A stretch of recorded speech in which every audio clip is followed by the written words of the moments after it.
تو 40 سال وہ وہاں بھٹکتے رہے تو اس میں ایک نئی نسل پیدا ہوئی اچھا جس نے غلامی نہیں دیکھی تھی اور ان کی نفسیات غلاموں جیسی نفسیات نہیں تھی، تو وہ آزاد ہو کے پھر یوشع بن نون کے ساتھ ان کی قیادت میں انہوں نے اسی شہر کو، بیت المقدس کو، ارض مقدس کو فتح کیا۔ ٹھیک ہے، آپ اس حقیقت کو ذہن میں رکھیے کہ اسلام جو ہے وہ انفرادی زندگی سے اصلاح کا کام شروع کرتا ہے ٹھیک، اور بالآخر خاندان، پھر قبائل، قبائل سے ہوتا ہوا ایک ریاست، اور پھر ریاست سے ہوتے ہوئے جس طرح آپ نے اپنے انٹرو میں کہا کہ ریاست سے آگے بڑھ کے پھر فلاحی ریاست۔ ٹھیک، اب ہم آپ کے سوال کے دوسرے حصے کی طرف آتے ہیں کہ فلاحی ریاست کس کو کہتے ہیں؟ فلاحی کا لفظ اگر آپ دیکھیں تو یہ فلاح سے ہے، بالکل ٹھیک، اور فلاح کا معنی ہوتا ہے، اس سے ایک لفظ ہم عام بولتے ہیں فلاح۔ فلاح کہتے ہیں کسان کو۔ کسان کے کسان کیا کرتا ہے، اس کا نام فلاح کیوں رکھا گیا کہ وہ زمین کو اس کا سینہ چاک کر کے اس کے اندر سے انسانی منفعت کے لیے رزق پیدا کرتا ہے، بالکل ٹھیک، ایسے ہی، اس کے اندر سے وہ بہت ساری اللہ کی نعمتیں نکالتا ہے، اس لیے اس کو فلاح کہتے ہیں کہ جو دھرتی کا سینہ چاک کر کے اس میں پھل، فروٹ، سبزی اور دیگر اشیاء زراعت کر کے وہ انسانیت کو دیتا ہے۔ فلاحی ریاست وہ ہوتی ہے کہ جس میں اس کے رہنے والوں کو مقام تکریم مل جائے۔ مثلا قرآن پاک میں اللہ نے فرمایا وَلَقَدْ كَرَّمْنَا بَنِي آدم، کہ ہم نے فیصلہ کیا ہے کہ ہم نے بنی آدم کو عزت اور تکریم کا مقام دینا ہے۔ اب وہ عزت و تکریم کا مقام جس ریاست میں ہر باشندے کو حاصل ہو وہ ریاست فلاحی ریاست ہوتی ہے۔ اب عزت و تکریم کیا ہے، اس کے لیے قرآن پاک میں اور احادیث میں اور بالخصوص میثاق مدینہ جو انسانی تاریخ کا سب سے پہلا ریٹن ایک کانسٹیٹیوشن ہے، ریٹن ایک لا ہے ریاست کے لیے، اس میں حریت کی بات کی گئی، آزادی کی بات کی گئی، اور قرآن پاک میں بھی ہے لا اکراہ فی الدین، کہ دین میں کوئی زبردستی نہیں۔ ریاست میں رہنے والا ہر شخص اپنے مذہب، اپنے فکر، اپنی سوچ، اپنے کلچر، اپنی ثقافت کے مطابق زندگی گزار سکتا ہے، اور میثاق مدینہ میں بھی یہی تھا۔ میثاق مدینہ میں مسلمان تھے، ایک طبقہ مہاجرین کا تھا، دوسرا انصار کا تھا، تیسرا یہود کا تھا، اور چوتھا طبقہ اس میں قبائل مدینہ تھے۔ اب یہ جو میثاق مدینہ تھا، اس میں نبی پاک صلی اللہ علیہ وسلم نے جو سب سے اوپر چیز رکھی وہ تھی لا اکراہ فی الدین، کہ اکراہ نہیں ہے۔ اور آپ قرآن کا مطالعہ کر لیجئے تو قدم قدم پر قرآن نے کہا ہے کہ قُلِ الْحَقُّ مِن رَبِّكُمْ فَمَنْ شَاءَ فَلْيُؤْمِنْ وَمَنْ شَاءَ فَلْيَكْفُرْ۔ حق تمہارے پاس آ گیا ہے، تم چاہو اسے اختیار کر لو، چاہو تو اس کا انکار کر دو۔ قرآن میں بے شمار مقامات پر حریت کی بات کی ہے۔ جس ریاست میں آزادی ہوگی اس ریاست کو ہم کہہ سکتے ہیں کہ وہ اپنے رہنے والوں کو تکریم کی طرف آگے لے کے جا رہی ہے، اور اسی طرح ریاست کے کچھ اور عناصر بھی ہیں فلاحی ریاست کے، وہ بھی ہم قرآن و سنت سے مزید اس پہ بات کریں گے۔ میں قائد صاحب آپ کی جانب بڑھتا ہوں، مجھے کچھ بتائیے کہ بطور سماجی کارکن آپ کس طرح سے دیکھتے ہیں ہمارے معاشرے کو بالخصوص، اور کیا سمجھتے ہیں کہ کوئی بھی انڈیویجول وہ کون سی رسپانسبلٹیز رکھتا ہے جو کہ اس پر فرض ہیں؟ بسم اللہ الرحمن الرحیم۔ بنیادی طور پہ میں سمجھتا ہوں کہ ہم ہر وہ کام کر سکتے ہیں جو ہم ریاست سے ڈیمانڈ کرتے ہیں۔ ٹھیک ہے، ضروری نہیں ہے کہ ہر کام ریاست ہی کرے، اور جہاں پہ ریاست اپنے حصے کا کام نہ کر رہی ہو وہاں پہ بندے کو خود سے متحرک ہونا چاہیے اور اپنے حصے کا کام شروع کر دینا چاہیے۔ یہ جو دوسروں کی طرف ہم دیکھتے رہتے ہیں کہ کوئی کرے گا، آ کے جو کوئی کرے گا وہ ہم خود کیوں نہیں کر لیتے؟ بالکل ٹھیک۔ اس کی میں آپ کو اگزامپل دے دیتا ہوں کہ اگر آپ معاشرے میں کوئی تبدیلی لانا چاہتے ہیں، کچھ بہتری لانا چاہتے ہیں، تو خود سے شروع کریں۔ ٹھیک، جب آپ کوئی ایسا کام جو آپ خود سے شروع کریں گے، آپ دوسروں کے لیے ایک مثال بنیں گے۔ بالکل ٹھیک۔ جب آپ مثال بنیں گے تو آپ کو دیکھ کے دوسرے بھی آپ کو فالو کریں گے اور آپ کی مثال بنتے جائیں گے، آپ کا پازیٹیو انفلوئنس آگے جائے۔ ٹھیک۔ اب اگر اس کو میں مثال کی شکل میں دوں تو آپ ہمارے معاشرے میں شادی کو دیکھ لیں، شادیاں جس طریقے سے کی جاتی ہیں، ہر شخص کے منہ پہ ہوتا ہے کہ یہ شادی شریعت کے مطابق نہیں ہے، یہ ہندوانہ طریقہ کار سے۔ لیکن کوئی بھی اس کلچر کو تبدیل کرنے کی کوشش نہیں کرتا. بھیڑ چال کی طرح سب اسی کو فالو کرتے رہتے ہیں. پہلے پائی پائی کر کے پیسہ جوڑتے ہیں اور پھر شادی کے موقع پہ آ کے بے دریغ لٹا دیتے ہیں. تو یہاں پہ ہونا یہ چاہیے, جو تبدیلی کا میں اشارہ دینا چاہتا ہوں. بہت سے معاملات ہیں, لیکن ہم شادی کو ہی ایگزامپل کے طور پہ لیتے ہیں کہ اگر آپ اس نیت کے ساتھ شادی کریں کہ میں نے خدا کی خوشنودی کے لیے اور رسول پاک کی پیروی کرتے ہوئے اس کو سر انجام دینا ہے, بالکل ٹھیک, تو آپ مسجد میں نکاح کریں گے اور سنت رسول کے مطابق جہیز لڑکا اپنا خود بنائے گا, ٹھیک, اسراف نہیں کرے گا, دکھاوا نہیں کرے گا. ایسی شادی پہ خدا کی رحمتیں بھی شامل ہو جائیں گی, نحوست سے بھی بچ جائے گا اور اسراف سے بھی بچ جائے گا. جب آپ نے ایک ایسا عمل کیا تو اس کا نتیجہ کیا نکلے گا؟ نتیجہ یہ نکلے گا کہ دوسرے دیکھنے والوں کو بھی آپ کو دیکھ کے حوصلہ پیدا ہوگا, جرأت پیدا ہوگی, اور وہ بھی آپ کو فالو کریں گے. یہ اس کا ایک ایگزامپل یہ کہ ایک سے شروع ہوا, آپ کو دیکھ کے کسی اور نے جرأت کی, اس کو دیکھ کے کسی اور نے جرأت کی, اور اس طرح انفلوئنس بڑھتا چلا گیا. علامہ صاحب, قاضی صاحب نے جس طرح سے ہمیں بتایا کہ انڈیویجول رسپانسبلٹیز کیا ہیں, کسی بھی اسٹیٹ میں ایک انڈیویجول کے اوپر کون سی رسپانسبلٹیز ہیں, مجھے بتائیے گا کہ آخر ریاست پر کون کون سی رسپانسبلٹیز ہیں اپنی رعایا کو لے کر, کسی ایک انڈیویجول کو لے کر؟ یہ بڑا اہم سوال ہے اور آج نوجوانوں کے ذہنوں میں اس سوال نے بڑا الجھن پیدا کی ہوئی ہے. ٹھیک, مثلا ہمارے ہاں ایک رویہ یہاں پر ہے کہ سب کچھ اٹھا کے ریاست پر ڈال دیتے ہیں. ہاں بالکل ٹھیک, اور ہم کہتے ہیں کہ ہم نے کچھ نہیں کرنا, ریاست سارے کام ریاست کرے. حالانکہ وہ اس حقیقت کو بھول جاتے ہیں کہ ریاست ہی میں ہوں. واہ, ٹھیک, میں ہی ریاست ہوں, آپ ہی ریاست ہیں. ہم سب جب ملتے ہیں تو ایک ریاست کا ایک ستون کھڑا ہو جاتا ہے. ٹھیک ہے. جتنی دنیا میں ویلفیئر سوسائٹیز ہیں, اگر آپ ان کو دیکھیں, ویلفیئر اسٹیٹس ہیں, ان کو آپ دیکھیں تو ان سب میں ریاست جو ہے وہ چند چیزیں مہیا کرنے کی ذمہ دار ہوتی ہے. ٹھیک, سب سے پہلی چیز یہ کہ عدل, جس طرح آپ نے کہا. اور اگر قرآن پاک کو آپ دیکھیں تو اس میں اللہ تعالیٰ نے فرمایا شرع لکم من الدین ما وصی بہ نوحا والذی اوحینا الیک وما وصینا بہ ابراہیم وموسیٰ وعیسیٰ ان اقیموا الدین ولا تتفرقوا فیہ. اس سے آگے فرمایا وامرت لأعدل بینکم, کہ اللہ تعالیٰ نے مجھے حکم دیا ہے, نبی صلی اللہ علیہ وسلم فرماتے ہیں کہ میں عدل کروں. اور قرآن پاک میں مختلف آیات مبارکہ ہیں جس میں انبیاء کرام کی نبوت اور رسالت کے مقاصد میں سے سب سے اہم اور بنیادی جو مقصد ہے وہ قیام عدل ہے. سبحان اللہ. یہ سب سے پہلی ریاست کی ذمہ داری ہے. جو آج ویلفیئر سوسائٹیز کہلاتی ہیں ان میں آپ دیکھ لیجئے کہ عدل اتنا واضح اور اتنا پرومیننٹ, اتنا نمایاں نظر آتا ہے.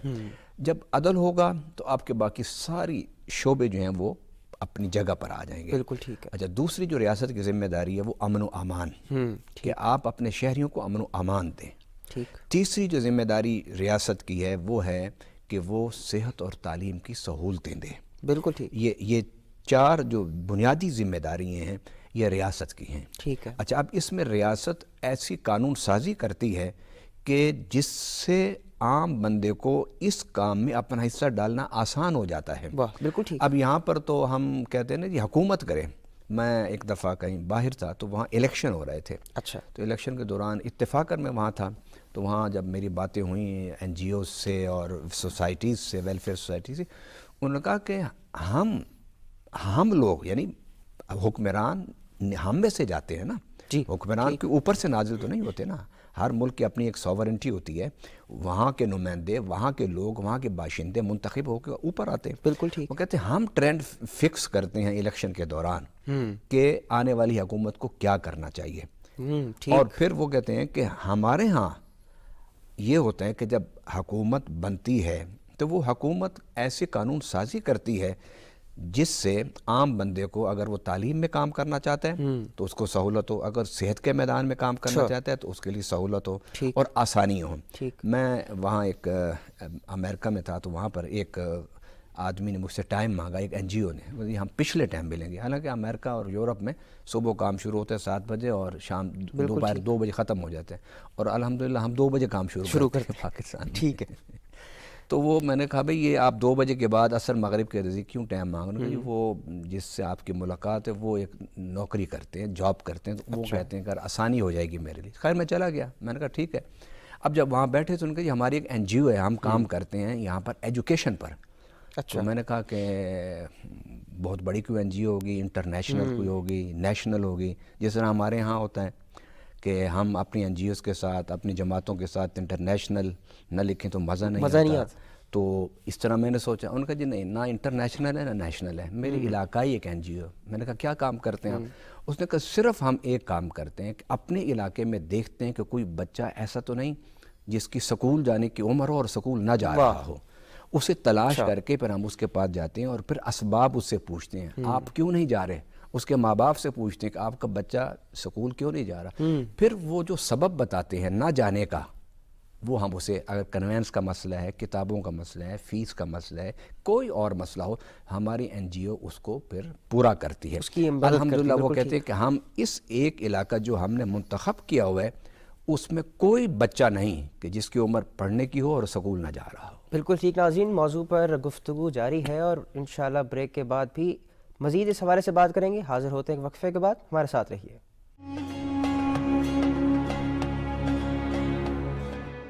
پروگرام میں ایک دفعہ پھر خوش آمدید۔ علامہ صاحب، ہم بات کر رہے تھے کہ کس طرح سے کوئی بھی NGO جو ہے وہ لوکلی لوگوں کے لائف سٹائل کو اپلفٹ کر سکتی ہے۔ میں یہ بھی جاننا چاہوں گا کہ اسی کے ساتھ کوئی بھی جو سوسائٹی ہوتی ہے اس کی تشکیل میں NGOs کتنا پازیٹیو رول پلے کر سکتے ہیں، اور اس کے بعد پھر ہم قاضی صاحب سے بھی جاننا چاہوں گا کہ آخر کیا پاسبلٹیز ہیں، کس طرح سے نئی NGOs اسٹیبلش ہو کر فلاحی ریاست کی تعمیر اور ترقی میں اپنا کردار ادا کر سکتی ہیں؟ جی، جس طرح میں نے کہا کہ ریاست تو میرا ہی نام ہے نا۔ بالکل ٹھیک۔ اگر پاکستان میں یا کسی بھی ریاست میں رہنے والے لوگوں کے ذہن میں یہ ہو کہ میں نے اپنے سے زیادہ دوسرے کا سوچنا ہے، اور یہی نبی پاک صلی اللہ علیہ وسلم کی تعلیم ہے، تو اس سوچ کو اجاگر کرنے کی ضرورت ہے۔ جب ہم اس سوچ کو اجاگر کریں گے تو پھر ہم ویلفیئر ریاست کی طرف جائیں گے۔ اور آپ نے بڑا خوبصورت انٹرویو دیا جس میں سیدنا عمر فاروق رضی اللہ تعالیٰ عنہ کے حوالے دیے، اور یہ حقیقت ہے کہ آج یورپ بھی اگر ویلفیئر سٹیٹ کی طرف گامزن ہے اور اس سفر کو جاری رکھے ہوئے ہے، تو وہ دیگر چیزوں سے انہوں نے رہنمائی ضرور لی ہوگی، لیکن سیدنا عمر فاروق رضی اللہ تعالیٰ خلافت کا جو دور تھا اس سے انہوں نے رہنمائی ہی نہیں لی، بلکہ اس کا وہ اقرار کرتے ہیں، اس کا وہ اعلان کرتے ہیں، وہ بتاتے ہیں کہ ہم نے اگر معاشی طور پر کفالت حاصل کی ہے اور ریاست کو چلایا تو وہ ہم نے سیدنا عمر فاروق کے وہ جو وظیفہ کا نظام تھا، بڑی عجیب سی ایک بات ہے، میں اپنے سامعین کو بتانا چاہتا ہوں۔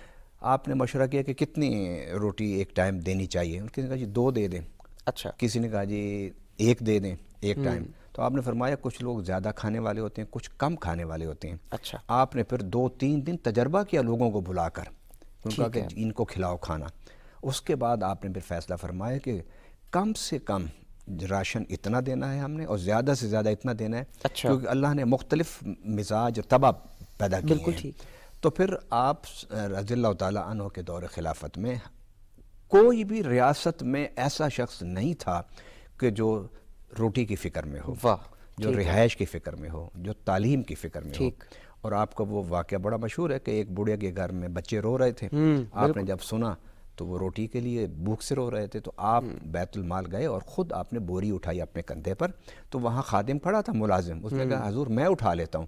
آپ نے فرمایا پھر مجھ سے وعدہ کر کے قیامت کے دن بھی میرا بوجھ تم اٹھائے گا؟ تو انہوں نے کہا کہ قیامت کے دن تو نہیں اٹھاؤں گا، وَلَا تَزِرُ وَازِرَةٌ وِزْرَ أُخْرَىٰ، قیامت کے دن کوئی کسی کا بوجھ نہیں اٹھا سکے گا۔ فرمایا پھر مجھے آج خود اس بوری کو اپنے کندھے پر اٹھا کے لے جا کر اپنی غفلت کی تلافی کرنی چاہیے۔ جب آپ نے روٹی پکا کے کھلا دی، بچے ہنسنے لگے، تو اس عورت نے کہا، اس نے کہا کہ نوجوان، اے اللہ کے بندے، عمر کی جگہ تجھے خلیفہ ہونا چاہیے تھا۔ واہ، اچھا۔ تو آپ نے فرمایا کہ اب میں اس بوڑھے کو کیا سمجھاؤں؟ پھر آپ نے فرمایا کہ چلو تو مجھ سے خوش ہے، کہا میری وجہ سے عمر کو معاف کر دیں۔ یہ بات پھر اس سے مکالمہ ہوا، اور پھر سیدنا عمر فاروق رضی اللہ تعالیٰ عنہ جب تک اس سے معافی نہ لے کر گئے، اس وقت تک نہ گئے۔ آپ نے فرمایا اس موقع پر کہ اماں تو عمر کی اتنی بڑی ریاست ہے، اس کو نہیں بعد دفعہ پتہ چلتا تو تو خود جا کے بتا دیتی۔ انہوں نے کہا کہ جو اپنی رعایا سے غافل و خلیفہ حکمران اس کو پھر مسند خلافت پر نہیں بیٹھنا چاہیے۔ عمر فاروق رونے لگ گئے اور باہر سے کسی نے آواز دی یا امیر المومنین، تو بڑھیا تھوڑی سی گھبرا گئی۔ اس موقع پر بھی آپ نے ایک جملہ بولا جو سنہری حروف سے لکھنے کے قابل ہے۔ آپ نے فرمایا اماں مجھ سے نہ گھبرا، اس لیے کہ میں اس وقت خلیفہ نہیں، تیرا مجرم ہوں۔ تیرے بچے 2 دن 3 دن بھوک سے تڑپتے رہے، اور میری ریاست میں نہر فرات کے کنارے کوئی کتا بھی بھوکا سو جائے سبحان اللہ، تو مجھے اس کا بھی اللہ کو حساب دینا۔ بالکل۔ قاضی صاحب مجھے کچھ بتائیے گا کہ کوئی بھی ریاست این جی اوز کے قیام میں اپنا کردار کیسے ادا کر سکتی ہے؟ ظاہر ہے این جی اوز ویلفیئر کے لیے کام کر رہی ہیں، اور اگر جس طرح آپ نے کہا کہ ریاست کے لیے اگر ممکن نہیں ہے تو این جی اوز وہ گیپ فل کر سکتی ہیں، تو ریاست این جی او کی اسٹیبلشمنٹ کے لیے اپنا کردار کیسے ادا کر سکتا ہے؟ میں اس کو حضرت علی کا ایک قول ہے، وہ فرماتے ہیں کہ تمہارے پاس تمہاری ضرورت سے زیادہ جو مال ہے اس میں دوسروں کا حصہ ہے۔ ٹھیک، سمپل سی بات ہے۔ اگر یہ بات بندہ سمجھ لے تو اللہ تعالیٰ نے خود انسانوں میں تقسیم رکھی ہے، کسی کے پاس کسی کو کم دولت دی ہے، کسی کو زیادہ دی ہے، کسی کو بہت زیادہ دی ہے، تو ہر دو صورت میں تو سب کا امتحان ہوگا۔ جس کے پاس مال زیادہ ہو اس کو چاہیے کہ جو اللہ نے اس کو صلاحیت دی ہے کمانے کی، اس کے اوپر دولت کی نچھاور کی ہے، اس دولت کو دوسروں کی فلاح و بہبود کے لیے خرچ کرنا شروع کر دے۔ یہاں پہ معاشرے میں پرابلم ہمارے یہ ہے کہ لوگ پیسہ کماتے کماتے کماتے مر جاتے ہیں، اور ہر شخص اس کوشش میں رہتا ہے کہ میں نے مرنے سے پہلے زیادہ سے زیادہ پیسہ کما کے مر جانا ہے۔ ٹھیک، ہونا یہ چاہیے کہ جو پیسہ انسان کما رہا ہو اس کو ساتھ لے جائے، ٹھیک ہے، یہاں مت چھوڑ کے جائے۔ اس کو ساتھ لے کے جانے کا طریقہ یہ ہے کہ دوسروں کی فلاح و بہبود پہ خرچ کرنا شروع کر دے۔ ٹھیک ہے، اور جب آپ نیڈز ضرورت پہ خرچ کرتے ہیں تو پھر اللہ تعالیٰ بھی آپ کی مدد فرماتا ہے، اللہ تعالیٰ ہدایت عطا فرماتا ہے، اور آپ کو خود بخود آئیڈیاز آنا شروع ہو جاتے ہیں۔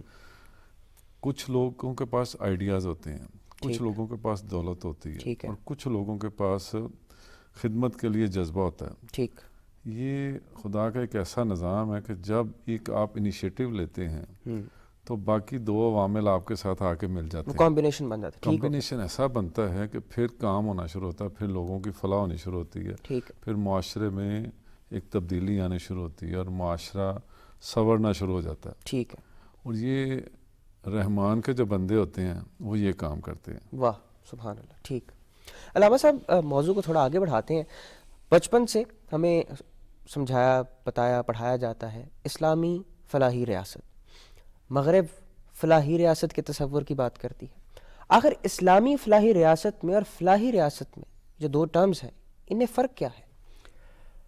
کوئی ایسا زیادہ فرق نہیں ہے۔ اچھا، میرا خیال ہے کہ جو صرف فلاحی ریاست کا اصطلاح استعمال کرتے ہیں، ٹھیک، اس فلاحی ریاست میں سارے اصول و ضوابط وہی ہیں جو اسلام نے دیے ہیں۔ واہ، ٹھیک، مثلا اسلام یہ کہتا ہے کہ ایک شخص جو پیدا ہو، اس کے پیدا ہونے سے اس کی موت تک ساری ذمہ داری کفالت کی یہ ریاست کی ہے۔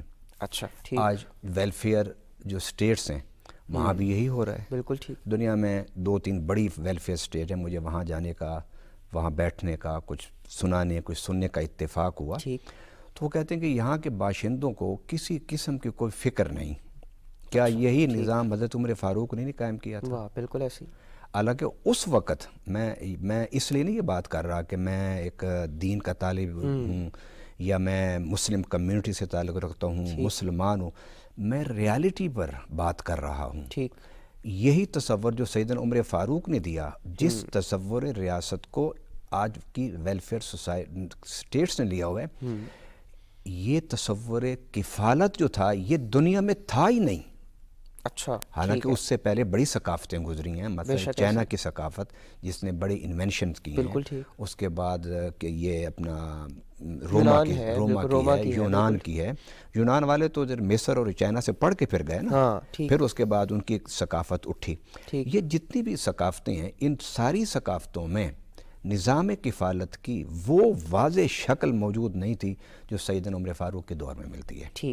اور میں مغرب کا علمبردار نہیں ہوں، نہ میں مغرب کا مبلغ ہوں، نہ ترجمان ہوں. ٹھیک ہے. میں یہ بات کرتا ہوں کہ ان کی اس بات پر کہ دیانتداری پر کہ انہوں نے اگر اسلام سے اور سیدنا عمر فاروق کے دور سے کچھ لیا ہے تو اس کا ببانگ دھول وہ اس کا اعلان کرتے ہیں, وہ اس کا اقرار کرتے ہیں. بالکل ایسے کہ اگر وہ فیض لیں اسلام سے اور اس کو چھپا لیں تو یہ ایک قسم کی خیانت ہوتی ہے. بالکل ٹھیک. لہٰذا فلاحی ریاست وہ لوگ کہتے ہیں کہ جو مسلم نہیں ہیں. اب ان کے ہاں اسلام تو نہیں ہے. نہیں, بالکل. اب جو مسلمان ویلفیئر ریاستیں بنا رہے ہیں وہ اسلامی فلاحی ریاست کہتے ہیں. اچھا ہے کیا وہاں فلاحی ریاستوں میں؟ یہی ہے کہ ایک بندے کی جان کا تحفظ. کیا قرآن نے نہیں کہا کہ ایک انسان کی زندگی کا تحفظ پوری انسانیت کی بقا ہے, سبحان اللہ, اور ایک انسان کا جو قتل ہے وہ پوری انسانیت کا قتل ہے. جان کا تحفظ اسلام سے بڑھ کے کسی بھی کتاب میں نہیں ہے. میں اس لیے نہیں کہہ رہا کہ میں مسلمان ہوں, میں نے الحمدللہ قرآن پاک کا اور دیگر الہامی کتابوں کا, باقی مذاہب کا زیادہ نہیں تو مطالعہ ضرور کیا ہے میں نے. نہیں ہے. اب آپ دیکھیے حضور صلی اللہ علیہ وسلم نے بیت اللہ کے سامنے کھڑے ہو کے فرمایا تھا کہ میرے ایک امتی کی جو عزت جان مال وہ تیری عزت جان مال سے زیادہ اس کا اہمیت ہے. ٹھیک. ابھی حضور صلی اللہ علیہ وسلم نے فرمایا. ٹھیک ہے. اچھا دوسری بات آتی ہے کفالت کی کہ کھانے والے کو فکر نہ ہو, کھلانے والے کو فکر ہو. جس طرح باپ ہوتا ہے بچوں کو کوئی فکر نہیں ہوتی کہ ہم نے کہاں سے کما کے لانا, کہاں سے کھانا ہے. باپ ایک نظام بناتا ہے گھر کا, بچے پرسکون ہو کے ان مقاصد کے لیے کام کرتے ہیں جو ان کے فیوچر کے لیے ہوتے ہیں. اسی طرح ریاست بھی ایک ماں ہوتی ہے.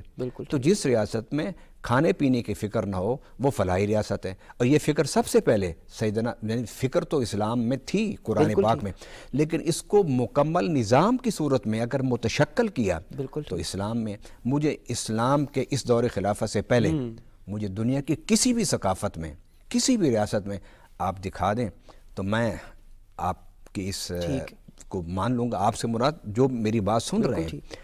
اب یہ اسلام نے دیا ہے. اس کے بعد اسلام نے صحت اور تعلیم کی بات کی. اب صحت کے حوالے سے میں ایک بات کر دوں, قاضی صاحب نے یہ بھی حوالہ دیا کہ وہاں پر ایک روم کے بادشاہ کی طرف سے ایک حکیم آ گیا, اس نے تحفتاً بھیجا کہ یہ آپ کے رعایا کی خدمت کرے گا. تو اس کو بڑا عرصہ گزر گیا تو وہاں اس کے پاس کوئی مریض نہیں آیا. تو سیدنا عمر فاروق رضی اللہ تعالیٰ عنہ کے پاس وہ حکیم آیا اور اس نے کہا کہ جناب میں واپس جانا چاہتا ہوں. تو سیدنا عمر فاروق رضی اللہ تعالیٰ عنہ نے پوچھا کہ تم واپس کیوں جانا چاہتے ہو, یا تمہیں کوئی تکلیف ہے, کوئی مسئلہ ہے؟ اس نے کہا کوئی مسئلہ نہیں. کہا پھر کیوں واپس جانا چاہتے ہو یہاں مدینہ چھوڑ کے, اسلامی ریاست کو چھوڑ کے؟ اس نے کہا جی میں اتنے عرصے سے یہاں, اس نے 5-6 مہینوں کا ذکر کیا, اس نے کہا میں 6 مہینے سے یہاں پر ہوں, کوئی ایک بھی مریض نہیں ہے, تو میں واپس جانا چاہتا ہوں. آپ نے اس کو اجازت دے دی. تو جاتے ہوئے اس نے کہا کہ حضرت یہ مجھے بتائیے کہ آپ کی ریاست میں لوگ بیمار کیوں نہیں ہوتے؟ اچھا. تو آپ نے فرمایا اس لیے کہ میرے آقا صلی اللہ علیہ وسلم نے کچھ ہمیں صحت کے اصول بتائے ہیں. ان میں ایک اصل یہ ہے, آقا نے فرمایا کہ کھانا اس وقت کھاؤ جب بھوک ہو, اور کھاتے ہوئے آدھی بھوک چھوڑ کے اٹھ جاؤ, ٹھیک ہے, تو کبھی بیمار نہیں ہوگے. اسی طرح تعلیم کی بات دیکھیے اسلامی ریاست میں کہ حضور صلی اللہ علیہ وسلم جنگی قیدیوں کو آزاد کر دیا تھا. قاتل ہوتا ہے جنگی قیدی, عام قیدی اور چیز ہوتا ہے, جنگی قیدی اور ہوتا ہے. آپ نے فرمایا تم 10 بچوں کو لکھنا پڑھنا سکھا دو, ہم تمہیں معاف کر دیں گے اور تمہیں آزادی دے دیں گے. قاضی صاحب آخر میں آپ سے یہ ضرور جاننا چاہوں گا کہ اس وقت معاشرے میں ایسے کون سے لوپ ہولز آپ دیکھتے ہیں جن پر NGOs مزید کام کر سکتی ہیں اور ان چیزوں کو بہتر کیا جا سکتا ہے؟ لوپ ہولز تو اگر آپ گننا شروع ہوں گے تو وہ تو ایک بڑی طویل ان کی تعداد ہے. میں ایک چھوٹی سی اگزامپل, اور بلکہ اس کو اگر آپ لوگ اس کو اپنا لیں تو یہ بہت بڑا انقلاب یہیں سے سٹارٹ ہو جائے گا. موت برحق ہے, ہر انسان نے مر جانا ہے اور سب مرتے ہیں. آپ نے دیکھا ہوگا کہ جب لوگ کوئی فوتگی ہوتی ہے تو اس گھر میں کوحرام بچ جاتا, پھر وہاں پہ ان کے لیے بیٹھنے کے لیے کوئی ٹینٹنگ, کوئی کرسیاں, کوئی دریاں, کوئی پانی کا انتظام, کوئی کھانے کا انتظام, کوئی قبر بنانے چلا جاتا ہے, کوئی مطلب 30-35 لوگ ڈیوٹی پہ لگ جاتے ہیں. اور پھر رشتہ داروں سے روٹی تقاضا کی جاتی ہے کہ بھئی آپ نے روٹی دینی ہے وغیرہ وغیرہ. فرسودہ رسم ہے, بری رسم ہے, اور چاہے جائے کہ مرحوم کے لواحقین کے ساتھ اظہار تعزیت کی جائے, ان کے ساتھ دلجوئی کی جائے, ان کو انٹرٹین کرنا پڑتا ہے سب کے لیے. میں یہ کہوں گا کہ ہر علاقے میں مساجد موجود ہیں, ٹھیک ہے, جامعہ مساجد میں موجود ہیں. ہر جامعہ مسجد کے اندر ایک غسل میت کے لیے مقام ہونا چاہیے, ٹھیک ہے, اور وہاں پہ جو عزیز و اقارب کے بیٹھنے کا کوئی ایسا ایک سیٹ اپ بنا دینا چاہیے ٹھیک, کہ اس علاقے میں اگر کوئی فوتگی ہو جائے تو سب لوگ اس جامعہ مسجد میں اکٹھے ہوں, واہ بالکل ٹھیک, اور وہاں پہ جب اکٹھے ہوں اس پہ غسل کفن کے بعد یقیناً قبرستان کی بھی اہتمام ہوتا ہے. تو قبر دفنانے کے بعد جب لوگ واپس آئیں تو وہاں پہ کوئی دال سبزی, ٹھیک, کوئی دال سبزی کا اہتمام کر کے ان لوگوں کو ٹھیک ہے, سہولت دی جائے, کسی کے اوپر برڈن نہ ڈالا جائے. یہ کام مسجد کی انتظامیہ کر لے. آپ اس پہ ذرا غور کیجئے کہ اگر یہ چھوٹا سا ایک عمل میں نے آپ کو بتایا, اگر یہ شروع ہو جائے پاکستان کی تمام مساجد جو جامعہ مساجد ہے وہاں پہ اس کا اہتمام ہو جائے. انتظامیہ ہوتی ہے, ہر مسجد کے اندر ورکرز ہوتے ہیں, ہر چیز میسر ہوتی ہے, پانی سے لے کے جگہ سے لے کے. جامعہ مسجد کا نام ہی جمعیت ہے. ٹھیک, تو اگر یہ عمل ہم نے ہر جامعہ مسجد نے یہ ایک ماڈل اپنا لیا تو آپ خود سوچیں کہ یہ ایک عمل جس پہ قباحتیں بھی پیدا ہوتی ہیں, جس پہ رشتہ دار بھی ناراض ہو جاتے ہیں اور اسراف بھی ہوتا ہے, دکھاوا بھی کرتے ہیں, یہ تمام کا تمام عمل ختم ہو گیا. اور آپ نے یہ جو قدرتی عمل ہے اس کو اتنا آسان ہو گیا کہ دوسروں کے اوپر بوجھ ہی نہیں رہے گا, کسی کے اوپر برڈن ہی نہیں آئے گا. اور یہ میں نے ایک ایگزامپل دی, ایسی بہت سی ایگزامپل میں دے سکتا ہوں, لیکن ون بائی ون میں آپ کو پھر نیکسٹ کوئی اس سے بہتر کوئی آپ کے لیے آئیڈیا. میجر رسپانسبلٹی یہی ہے کہ جو سوشل برڈن ہے, جو انفرادی طور پر ہمارے پر برڈنز آ جاتے ہیں, ان کو کم کرنے کی ضرورت ہے اور ان کو مل کر بانٹنے کی ضرورت ہے. کاظم علی قاضی صاحب ہمارے ساتھ موجود تھے, آپ کی تشریف آوری پر میں آپ کا مشکور ہوں. ناظرین وقت ہوا ہے ایک بریک کا, بریک کے بعد دوبارہ حاضر ہوتے ہیں, ہمارے ساتھ رہیے.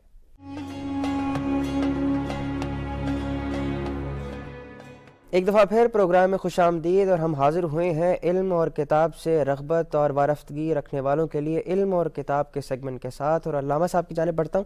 علامہ صاحب آج ہم کس کتاب پر گفتگو کریں گے؟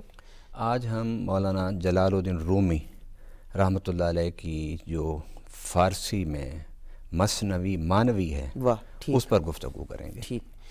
اور فارسی میں 4 بڑی کتابیں مشہور ہوئیں, ان میں سب سے زیادہ شہرت پانے والی کتاب مولانا روم کی مثنوی ہے. واہ, ٹھیک. اور مولانا روم اور مثنوی پر جب ہم بات کریں گے تو کچھ بڑے اہم پہلوؤں پر بھی ہم بات کریں گے. بالکل ٹھیک. کیونکہ اس میں علم اور کتاب, آج سے پیچھے چلے جائیں جب سے انسان اول ہے تو اس کے لیے علم کا جو ذریعہ تھا وہ کتاب تھی. بالکل ٹھیک. تو کتاب کی اہمیت سے ہم انکار نہیں کر سکتے.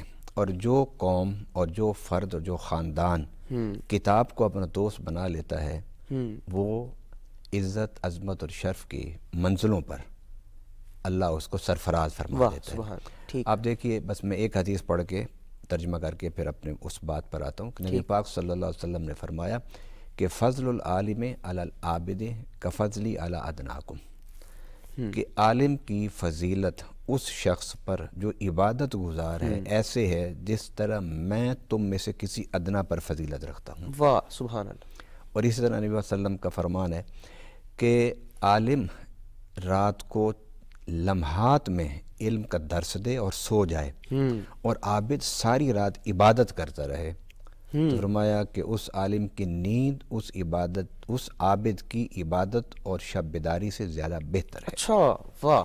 میں اپنے ناظرین اور سامعین سے یہ گزارش کروں گا کہ اللہ تعالیٰ نے آپ کو 24 گھنٹے دیے ہوئے ہیں, اس کو تقسیم کیجئے.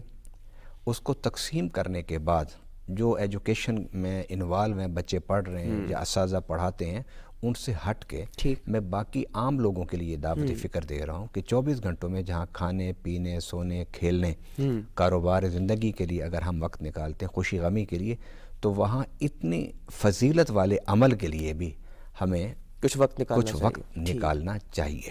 ٹھیک. دوسری بات کہ نبی پاک صلی اللہ علیہ وسلم کا ارشاد کرام ان الحکمت ضالۃ المومن فحیث وجد فہو احق بہا, کہ سب سے زیادہ تڑپ اور لگن جو ہے علم کی وہ ہمیں ہونی چاہیے. اور فرمایا کہ مومن کی گم شدہ چیز ہے حکمت و دانائی۔ واہ، ٹھیک۔ اب ہم آتے ہیں کتاب کی طرف۔ میں نے اس کتاب کا انتخاب اس لیے کیا آج کے اس موضوع کے لیے کہ اگر آپ انسان اپنے آپ کو نہیں سمجھے گا تو وہ دنیا میں آگے نہیں بڑھ سکتا۔ ٹھیک۔ کسی نے انسان کو کہا کہ یہ مٹی کا پتلا ہے، اسے فزیکل باڈی تک بات کی۔ کچھ لوگوں نے بات کی کہ اس کے اندر عقل اور جسم ہے۔ ٹھیک۔ مگر اسلام اور بالخصوص جو اسلام کی تعبیر صوفیانہ ہے اس میں 3 چیزوں کا مجموعہ انسان کو کہا گیا ہے۔ اچھا۔ مثلا پہلی چیز تو جسم ہے، وہ تو نظر آ رہا ہے، بالکل ٹھیک۔ کہ اللہ تعالیٰ نے مٹی سے بنایا۔ ٹھیک۔ دوسرے نمبر پر فرمایا کہ عقل ہم نے تمہیں دیا ہے۔ تیسرے نمبر پر فرمایا کہ ہم نے فَإِذَا سَوَّيْتُهُ وَنَفَخْتُ فِيهِ مِن رُوحِي، کہ ہم نے تمہیں بنانے سنوارنے کے بعد تمہارے اندر اپنی روح رکھ دی۔ واہ، ٹھیک ہو گیا۔ جب آپ ان تینوں چیزوں کو پیرالل لے کے چلیں گے تو آپ کی شخصیت اور پرسنالٹی جو ہے وہ مکمل ہوگی۔ مکمل ہو۔ اگر ایک آدمی صرف اپنی ایکسرسائز کرے، کھانے پینے میں مصروف رہے تو وہ عقلی طور پر کمزور رہ جاتا ہے، روحانی طور پر کمزور رہ جاتا ہے، تو اس کی حرکات و تصرف جو ہے نا وہ ایسی ہوتی ہیں جو ایک مکمل انسان کے نہیں ہوتی۔ بالکل ٹھیک۔ ہم مثال دیتے ہیں ترقی یافتہ ممالک کی، وہاں کیا ہے، وہاں جسم اور عقل بڑا پروان چڑھ گیا۔ جسم اتنا ان کا صحت مند کہ 80 سال تک ان کی عمریں ہیں، اور 80 سال میں بھی وہ صحت مند نظر آتے ہیں، اس لیے کہ انہوں نے اس فزیکل باڈی کو سمجھا اور اس کی ضرورتوں کو پورا کیا۔ اور عقل اتنا استعمال کیا ان لوگوں نے کہ وہ مریخ، چاند تک پہنچ گئے، بالکل ٹھیک۔ اور سورج کو انہوں نے کنٹرول کر کے اس سے سولر کا نظام انہوں نے ہمیں دے دیا، اور فضا کو کنٹرول کر کے انہوں نے ہمیں مواصلات کا نظام دے دیا۔ بالکل ٹھیک۔ یہ عقل کی پرواز ہے۔ بالکل ٹھیک۔ مگر میں نے وہاں پر خودکشیاں بھی دیکھی ہیں۔ وہ خودکشیاں کیوں ہیں؟ کہ انہوں نے جسم اور عقل کو انسان سمجھا، جبکہ ان کو اس جسم اور عقل کے درمیان ایک جو روح ہے اس کے تصور سے وہ آری رہے، جس کی وجہ سے وہاں پر ان کے ہاں کوئی دنیا سے جانے کے بعد، دنیا کی زندگی گزارنے کے بعد ان کے پاس کوئی ہوپ نہیں ہے، کوئی ان کے پاس امید نہیں ہے، کوئی جنت اور دوزخ کا کوئی تصور نہیں ہے۔ نتیجہ یہ ہے کہ وہ پھر اس دنیا کی یکسانیت کہ روز صبح ہوتی ہے، روز شام ہوتی ہے، مقصد حیات ایک جیسا زمانہ ہے، کبھی سردی کبھی گرمی، کبھی خوشی کبھی غمی، وہ یکسانیت سے تنگ آ کر پھر وہ خودکشی کر لیتے ہیں۔ حالانکہ جو ویلفیئر سوسائٹیز میں 3 ریاستیں یورپ میں ٹاپ میں ہیں، ان میں سے ایک ریاست میں سب سے زیادہ خودکشیاں ہوتی ہیں۔ اچھا۔ حالانکہ ان کو کوئی معاشی مسئلہ بھی نہیں ہے وہاں پر۔ وجہ یہ ہے کہ وہ روح کو بھول گئے ہیں۔ مولانا جلال الدین رومی نے اپنی کتاب مثنوی میں سب سے زیادہ فوکس جو کیا ہے وہ اس روح پر کیا ہے، کیونکہ تصوف جو ہے نا، یا آپ روحانیت کہہ لیں، یہ ایک الگ مذہب ہے۔ ٹھیک۔ میں ایک بڑا جملہ بول رہا ہوں، ایک الگ مذہب ہے کہ جس پر سارے مذاہب فوکس کرتے ہیں، دنیا کے سارے مذاہب فوکس کرتے ہیں۔ ٹھیک ہے۔ کیونکہ جتنے بھی مذاہب ہیں، کوئی روحانیت اور خلوت اور الگ بیٹھ کے اللہ کا تصور کرنا، اس سے کوئی بھی خالی نہیں ہے۔ ٹھیک۔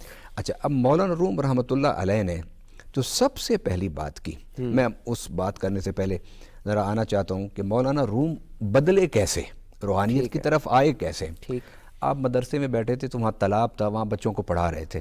اچھا۔ تو کتابیں پڑھی تھی ادھر ادھر، اس وقت زمانے میں قلمی نسخے ہوتے تھے، تو شاہ شمس تبریز رحمۃ اللہ علیہ وہاں تشریف لے آئے۔ اچھا۔ انہوں نے فرمایا یہ چیز تھا، انہوں نے کہا کہ یہ کیا ہے؟ تو مولانا روم نے فرمایا تو نمے دانی، تو نہیں سمجھتا کہ علم کیا، کیونکہ آپ کا حلیہ ایسا تھا نا، فقیروں والا، درویشوں والا۔